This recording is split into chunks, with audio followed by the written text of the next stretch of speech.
யாருங்க மடியெல்லாம் இலக்கியாச்சு. யாருங்க நண்பர்களே எப்படி மடி வருது பாருங்க. பாருங்க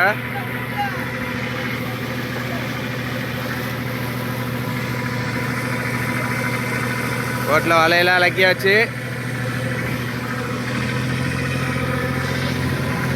இந்த வலை போய் ஒரு 5 மணி நேரம் ஒரு 4 மணி நேரம் கழிச்சு தான் நாங்கள் உள்ளே வாங்க ஆரம்பிப்போம். அப்போ தான் மீனுங்க கொஞ்சம் கூடுதலாக வரும். கம்மியான டயத்தில் வாங்கினா கொஞ்சமாக மீன் வரும். இது பாருங்கள், இந்த கம்பா ரோப்பெலாம் பிடிச்சிட்டு என்ன வேலைன்னா முதல்ல எங்களுக்கு சாப்பாடு சாப்பிட்டுட்டு பசி அமைச்சிட்டு ஒரு குட்டி தூக்கம். அதுக்கப்புறம் எழுந்திரிச்சு வலையை வாங்கிட்டு மீன்களெல்லாம் ஐஸ் போடணும். ஒவ்வொரு மீனாக பிரித்து ஸ்டோருக்குள்ள ஐஸ் வைக்கணும்.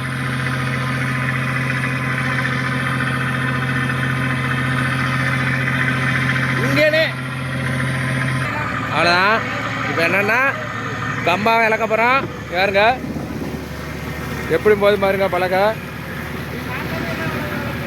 இது என்னன்னா இது ஒரே கணக்கில் ஒரே சரிசமாக போகணும். முன்ன பின்ன அழைக்கிட்டேனுங்களேன் 2 ரோப்பு மொத்தமாக சேர்ந்துடும். அதுக்கடுத்து நம்ம வலை வந்து ரொம்ப டேமேஜ் ஆகிடும் நண்பர்களே.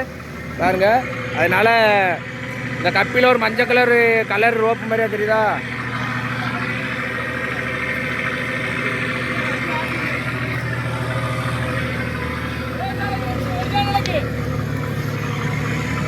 இந்த மஞ்சள் கலர் ரோப்பு மார்க் அந்த அதில் மார்க் தெரியுதா? மஞ்சள் கலரில் அந்த ரோப்பில். ஏன்னா அது வந்து ஒரே சமமாக இருக்கிறக்காண்டி அது ஒரு மார்க்கு. எப்படின்னா 5 பாவம் 10 பாவம்னு சொல்லிக்கிட்டு நாங்கள் அது கணக்கெடுத்து வச்சுக்கிறோம். அது அந்த ஒரே மாதிரியாக சேமில் பிடிச்சோம்னா அந்த கடலில் போச்சா 2 பலகையும் அது 2 ஒட்டாமல் பிரிஞ்ச மணிக்கே நல்லா போகும். பாருங்கள் ரோலர் எப்படி ஓடி பாருங்க. நம்ம இதை நாங்கள் ட்ரம்முன்னு சொல்லுவோம். பாருங்கள், இதை கணக்கெடுத்து கரெக்டாக பிடிப்பாப்புல. ஒவ்வொரு மார்க்லேயும் கொஞ்சம் கொஞ்சமாக பிடிச்சிட்டு வரணும். பாருங்கள் சீப்பாக பிடிச்சிட்டாங்களா? ரைட்டாக போட்டு